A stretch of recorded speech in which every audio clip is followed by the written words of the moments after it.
liên tục đưa ra các tuyên bố chủ quyền biển phi pháp ở Biển Đông, đe dọa nghiêm trọng đến các quyền tự do trên biển, bao gồm quyền tự do hàng hải. Trung Quốc đang hứng chịu hàng loạt chỉ trích từ nhiều quốc gia trên thế giới. Trong đó, Mỹ cảnh báo luật hàng hải Trung Quốc có nguy cơ gây bất ổn cho khu vực.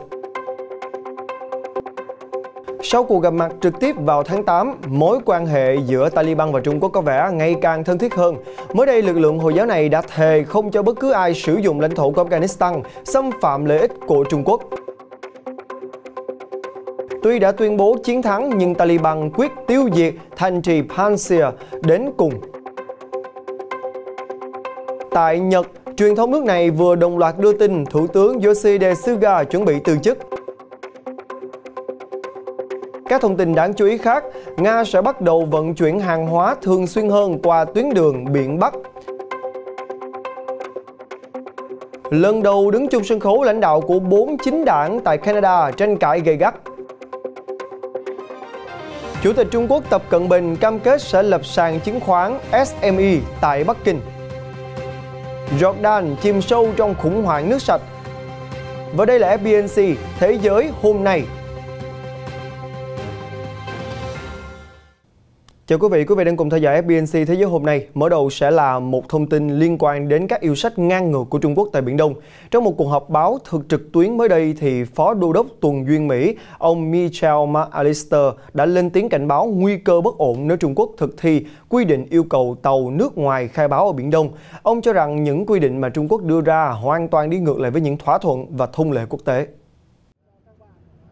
Mới đây, khi đề cập đến quy định yêu cầu tàu nước ngoài khai báo ở Biển Đông mà Trung Quốc vừa mới đặt ra, ông Michael McAllister, Phó Đô đốc Tuần duyên Mỹ, phát biểu trong một cuộc họp báo rằng nếu những gì tôi đọc được là chính xác, điều này rất đáng lo ngại vì những quy định đó sẽ tạo nên nền tảng cho bất ổn, xung đột nếu được thực thi. Trong thông báo về luật an toàn giao thông hàng hải sửa đổi, Cục Hải sự Trung Quốc cho biết có thể yêu cầu tàu nước ngoài đi vào vùng biển mà nước này tự nhận là lãnh hải, phải báo cáo thông tin về tàu và hàng hóa, đồng thời cảnh báo có thể áp dụng các điều luật, quy định, quy tắc và những điều khoản liên quan để xử lý. Yêu cầu này có hiệu lực từ ngày 1 tháng 9, được áp dụng với tàu lặn, tàu hạt nhân, tàu chở vật liệu phóng xạ, tàu chở dầu, hóa chất, khí đốt, các chất độc hại và những tàu được coi là mối đe dọa với an toàn giao thông hàng hải của Trung Quốc. Giới quan sát nhận định quy định mới này có thể được Trung Quốc áp dụng ở Biển Đông và Biển Hoa Đông. Theo Global Times, trong một cuộc điện đàm với trợ lý Bộ trưởng Ngoại giao Trung Quốc Wu Jianhao mới đây, thì ông Abdul Salam Hanafi, Phó trưởng Văn phòng Chính phủ của Taliban cho biết rằng Taliban sẽ không bao giờ cho phép bất kỳ một lực lượng nào sử dụng lãnh thổ Afghanistan để đe dọa lợi ích của Trung Quốc, đồng thời sẽ thực hiện các biện pháp để có thể đảm bảo an toàn cho các cơ quan và nhân viên Trung Quốc ở Afghanistan. Trợ lý Bộ trưởng Ngoại giao Trung Quốc Wu Jianhao cho biết trong một cuộc điện đàm với ông Abdul Salam Hanafi, Phó trưởng Văn phòng Chính trị của Taliban, rằng tình hình ở Afghanistan về cơ bản đã thay đổi, tương lai và vận mệnh của đất nước một lần nữa nằm trong tay người dân. Ông Wu cho biết Trung Quốc luôn tôn trọng chủ quyền, độc lập và toàn vẹn lãnh thổ, đồng thời theo đuổi chính sách thân thiện với người dân Afghanistan. Ông hy vọng rằng Afghanistan sẽ đạt được hòa bình, ổn định và xây dựng lại quê hương càng sớm càng tốt. Về phần mình, ông Hanafi cho biết sáng kiến vành đai và con đường do Trung Quốc đề xuất có lợi cho sự phát triển và thịnh vượng của Afghanistan cũng như trong toàn khu vực, và nước này mong muốn sẽ được tham gia một cách chặt chẽ hơn vào sáng kiến này. Bên cạnh đó, ông Hanafi lưu ý rằng Trung Quốc là một người bạn đáng tin cậy của Afghanistan và Taliban sẵn sàng phát triển quan hệ hữu nghị sâu sắc hơn với Trung Quốc. Và cũng liên quan đến Taliban, theo Al Jazeera thì mới đây lực lượng này cho biết đang chuẩn bị mở một cuộc tấn công sau khi đàm phán thất bại với phe kháng chiến ở tỉnh Panjshir do ông Ahmad Massoud lãnh đạo.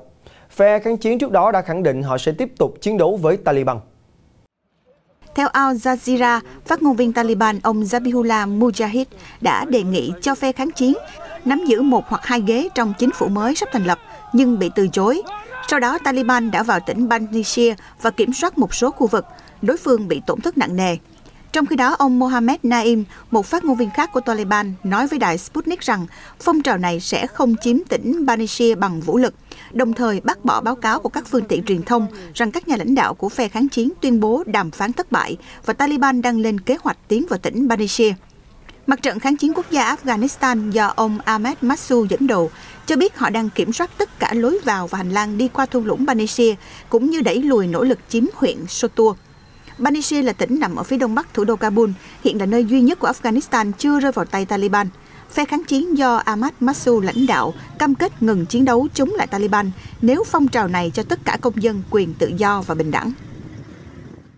Cùng lúc đó, thì Bộ trưởng Ngoại giao Qatar Mohammed bin Abdul Rahman Al Thani cũng đã thông báo rằng nước này đang thảo luận với Taliban về việc mở lại sân bay ở thủ đô Kabul, Afghanistan và yêu cầu Thổ Nhĩ Kỳ hỗ trợ kỹ thuật. Tại một cuộc họp báo với người đồng cấp Anh Raab Dominic ở Doha, thì ông Anthony đã bày tỏ hy vọng rằng trong vài ngày tới, Qatar sẽ nghe một số tin tốt. Đáp lại, thì ông Dominic đã tuyên bố sẽ không công nhận chính phủ mới của Taliban và sẽ phán xét phong trào này dựa trên hành động của họ chứ không phải bằng lời nói. Khi Taliban chuẩn bị thông báo thành lập chính phủ mới, một cuộc khủng hoảng nhân đạo đang lơ mơ hiện ra ở Afghanistan. Giá cả thực phẩm ở Afghanistan cũng đã tăng khoảng 50% và xăng dầu tăng tới 75% trong những ngày gần đây.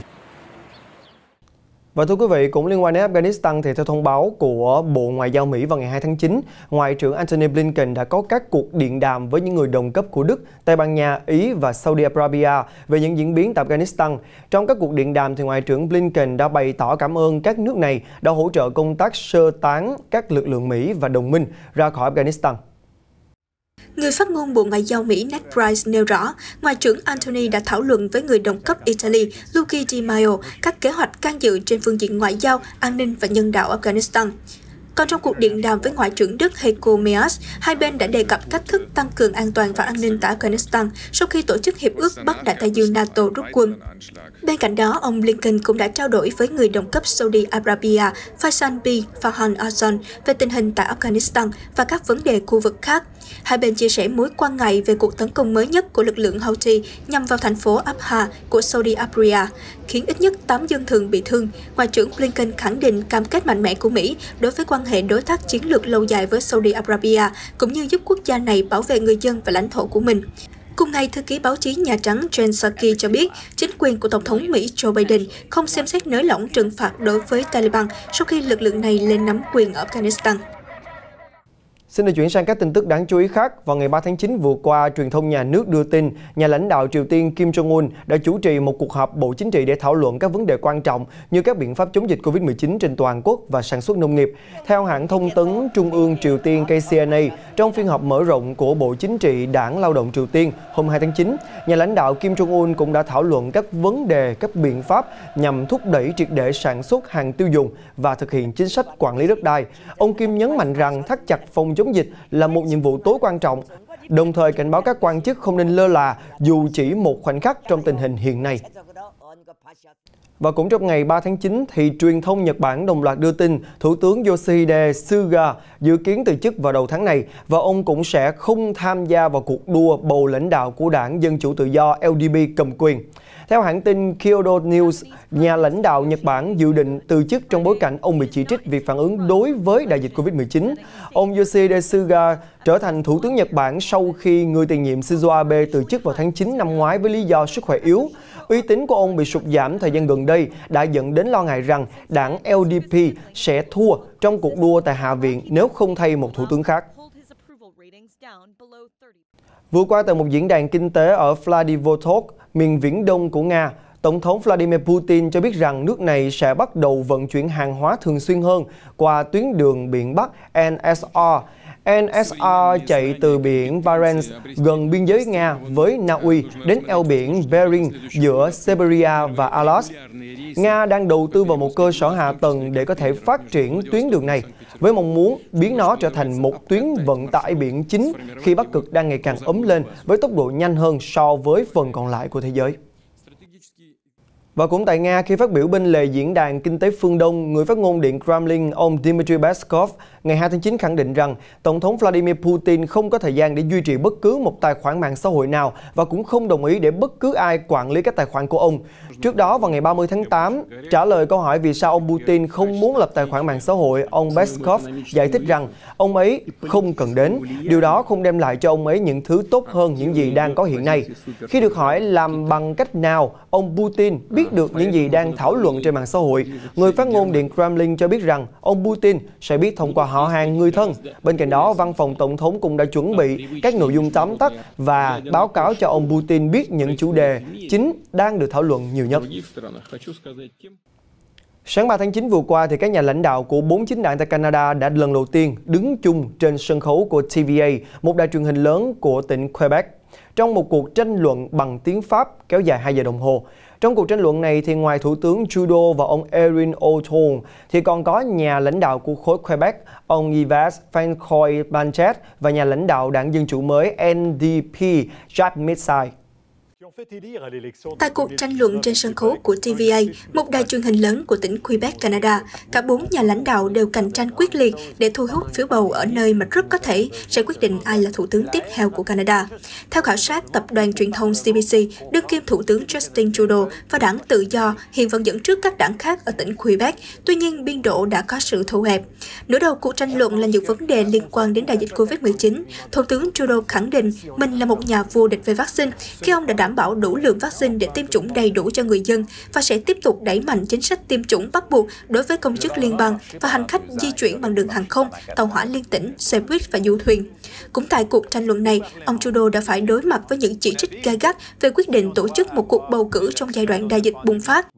Trong khi nhà lãnh đạo đảng bảo thủ Erin O'Toole, đối thủ chính của ông Trudeau, liên tục bị hỏi về vấn đề tiêm chủng bắt buộc và chính sách chăm sóc trẻ em. Cuộc tranh luận cũng đánh dấu một cột mốc quan trọng khi chiến dịch bầu cử liên bang đã đi qua nửa chặng đường để đến ngày bỏ phiếu 20 tháng 9 tới. Chương trình phát sóng vào tối 2 tháng 9 có khả năng ảnh hưởng đến quyết định của cử tri, đặc biệt là ở Quebec, nơi mà sự ủng hộ đối với các đảng đã dao động mạnh trong các chiến dịch bầu cử liên bang gần đây. Vào ngày 2 tháng 9 vừa qua, thì Bộ trưởng Tư pháp Ba Lan Piniel Ziobro cũng đã cáo buộc Ủy ban châu Âu tống tiền liên quan đến đề xuất quỹ phục hồi sau đại dịch của nước này trình lên Liên minh châu Âu EU. Vị quan chức này gay gắt cho rằng không một quan chức nào ở cấp cơ sở hoặc là cấp cao của EU có quyền tống tiền và tham gia vào một cuộc kiểu tống tiền có tính tham nhũng như thế này. Chi tiết hơn về cáo buộc này, mời tất cả quý vị sẽ cùng tìm hiểu ngay sau đây. Kế hoạch phục hồi sau đại dịch là cơ sở để Ba Lan kêu gọi thêm kinh phí từ EU trong khuôn khổ quỹ phục hồi của liên minh này nhằm chống lại ảnh hưởng của đại dịch Covid-19 đối với nền kinh tế. Vào ngày 1 tháng 9, Ủy ban châu Âu Paolo Gentiloni nói rằng mặc dù EU có thái độ hợp tác với kế hoạch phục hồi của Ba Lan, nhưng ông cho biết thêm rằng sự thật là liên minh này vẫn chưa chấp thuận. Cụ thể, theo quan chức EU, cuộc thảo luận này vẫn tiếp diễn. Tuy nhiên, các nhà chức trách Ba Lan hiểu rất rõ rằng vấn đề này cũng bao gồm tính ưu việt của luật pháp EU và hậu quả tiềm tàng của vấn đề này đối với kế hoạch phục hồi của Ba Lan. Phát ngôn này được cho là để ám chỉ các vấn đề về cải cách tư pháp ở Warsaw, vốn là nguyên nhân gây căng thẳng với Liên minh châu Âu những tháng gần đây. Đáp lại ông Zbigniew Ziobro, Bộ trưởng Tư pháp nước này mới đây đã cáo buộc EU đang thực hiện một vụ tống tiền có tính tham nhũng. Cụ thể, ông Ziobro gay gắt: nếu chúng tôi xem xét lời nói của ông ấy một cách nghiêm túc, thì điều đó có nghĩa là quan chức này đang nói với chính phủ Ba Lan, nhà nước Ba Lan theo kiểu: chúng tôi sẽ chu cấp cho bạn tiền nếu bạn đồng ý chấp nhận các điều kiện nhục nhã liên quan đến việc hạn chế chủ quyền. Đây không phải là lần đầu tiên Bộ trưởng Ziobro đưa ra tuyên bố gay gắt chỉ trích EU. Trước đó, ông từng nói rằng EU là mang lại cho chúng tôi tiền bạc và chúng tôi nên chấp nhận mọi yêu cầu của khối bằng mọi giá, đó là tuyên truyền và sai sự thật. Ba Lan nên ở lại EU nhưng không phải bằng bất kỳ giá nào.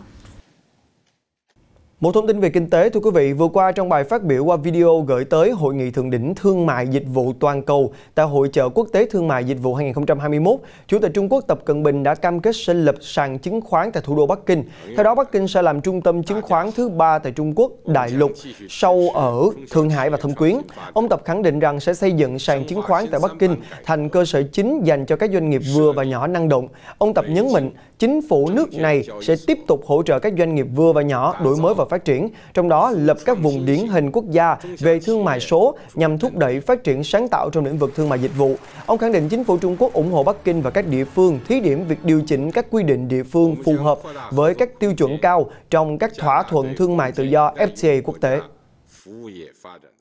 Thưa quý vị, vừa qua Hội đồng Bảo an Liên Hiệp Quốc đã họp trao đổi về việc triển khai nghị quyết 2118/2013 để giải quyết vấn đề vũ khí hóa học tại Syria.